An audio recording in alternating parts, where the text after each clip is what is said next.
fracturarse y el puente colapsó.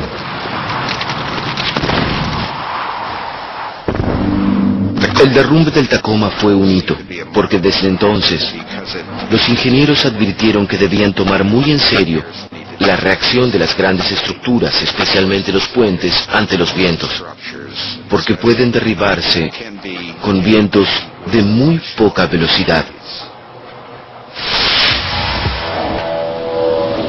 En Japón, los diseñadores del puente Akashi Kaikyo no dejarían que éste sufriera el mismo destino.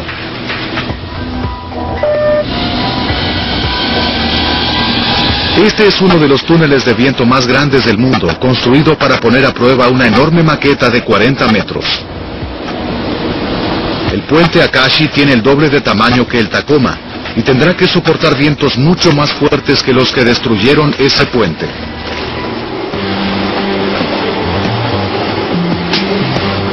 Una de las cuestiones más difíciles del diseño de los puentes colgantes, especialmente por la ubicación, son los tifones o los huracanes o tornados, vientos de gran velocidad. Durante 3 años, los diseñadores lucharon para encontrar la forma aerodinámica ideal. Por su gran tamaño, el tablero de la carretera debía tener la fuerza suficiente para soportar su propio peso y el del tráfico que hubiera sobre ella. Pero también debía ser delgado para que el viento pudiera atravesarlo. Los diseñadores sabían que su estructura debía soportar algunos de los vientos más fuertes de la Tierra. El estrecho de Akashi se encuentra justo sobre zona de tifones. Los tifones son monstruosas tormentas, similares a los huracanes que devastan la costa oriental de Norteamérica. Los vientos arremolinados de un tifón pueden alcanzar los 290 kilómetros por hora. Tienen la fuerza suficiente como para voltear autos, arrancar árboles de raíz y destruir todo lo que encuentran en su camino, incluso edificios. Los japoneses todavía recuerdan al tifón Nancy, que causó estragos en la región en 1961. Provocó la muerte de 202 personas, destruyó más de 15.000 casas y dejó a 70.000 personas sin hogar. Los diseñadores sabían que tarde o temprano el puente Akashi enfrentaría esa fuerza mortal. Para combatir el poder del viento, a los ingenieros se les ocurrió un concepto increíble. El tablero está compuesto por miles de vigas de acero colocadas en forma de triángulos, generando una de las formas más fuertes dentro de las herramientas de los ingenieros. Para otorgarle una fuerza adicional, agregaron un estabilizador vertical que baja desde el centro del puente. Se parece a la aleta trasera de un avión y está suspendido bajo la base de la carretera. Cuando el viento sopla, el estabilizador equilibra la presión arriba y abajo de la carretera y reduce el tipo de vibraciones que destruyeron al puente Tacoma. También instalaron una malla de acero bajo el centro de la carretera y a los costados. Esta malla dejaba pasar el viento por la carretera e impedía que se acumulara presión abajo. Enero de 1995.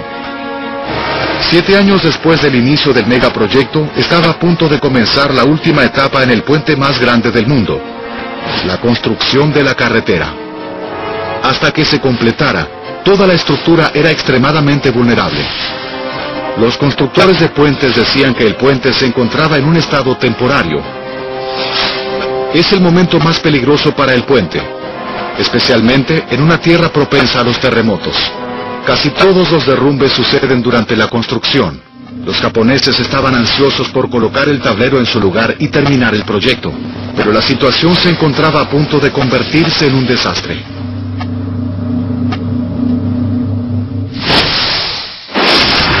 ...17 de enero de 1995... 5:46 de la mañana...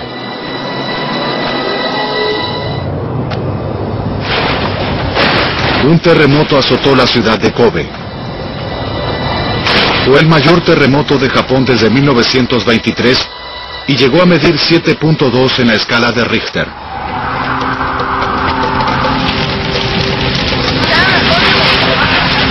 Destruyó la ciudad.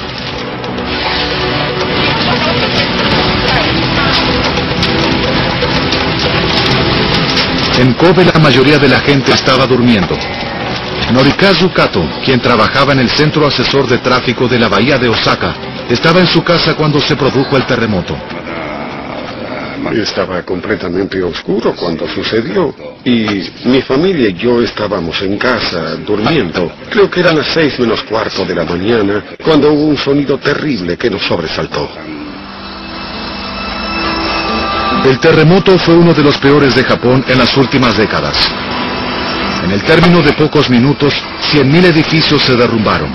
Más de 6.000 personas murieron. Me conmoví al enterarme de que había muerto tanta gente. Muchas casas, edificios, puentes resultaron dañados o destruidos. Derribó autopistas, carreteras y provocó roturas en las vías férreas. Después del terremoto, los muebles estaban esparcidos por todas partes. Todo estaba destrozado. Cuando salí y miré alrededor, recuerdo que vi el humo negro que subía sobre Kobe.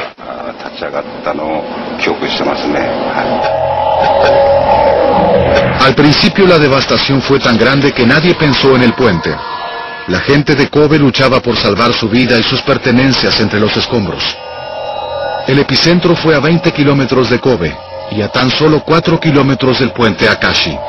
Con la carretera sin terminar, la estructura era muy vulnerable y corría peligro.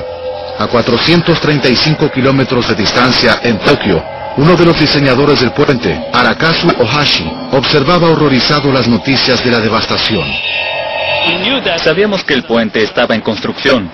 La torre estaba construida, los cables iban a resistir, pero no estábamos muy seguros del estado en que se hallaba el puente.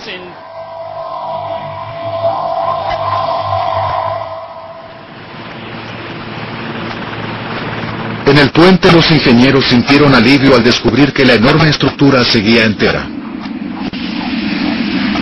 Las primeras inspecciones no revelaron ningún daño. Los cimientos, las torres y los cables seguían en pie. Sin embargo, unos días después hicieron una inspección más detallada.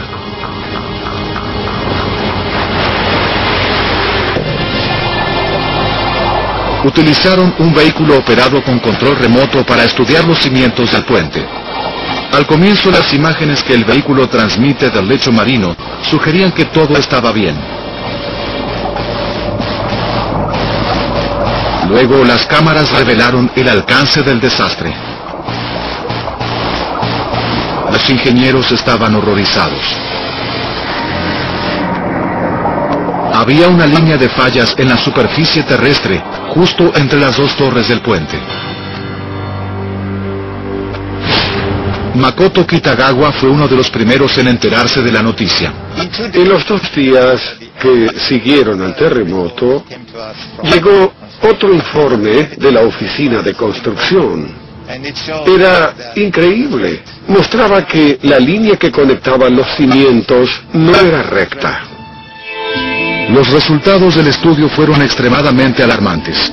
El anclaje y la torre del lado de la isla Awaji se desplazó más de 1 metro hacia un lado. Y algo igualmente preocupante, el terremoto había extendido el largo del puente en 1 metro. Fue un verdadero golpe para los diseñadores. Los ingenieros comenzaron a preocuparse sobre lo que esto significaría para su plan de construcción. Yo pensé en ese momento que se demoraría mucho la construcción. Pero los ingenieros del puente tuvieron mucha suerte. Irónicamente, a pesar de sus peores temores, el puente seguía en pie, en parte porque solo estaba a medio construir. Si hubiera tenido la carretera, podría haber sufrido graves daños. Las torres sobrevivieron en parte por su construcción de acero flexible, pero también por su diseño especial a prueba de terremotos. En el interior de cada una de ellas, hay 20 grandes absorbentes que ayudan a las torres a permanecer firmes contra el viento y los terremotos. Estos péndulos gigantes pueden balancearse en cualquier dirección. Si un terremoto desequilibra el puente en un sentido, los péndulos lo mueven en el otro. Es el único puente del mundo que sobrevivió semejante golpe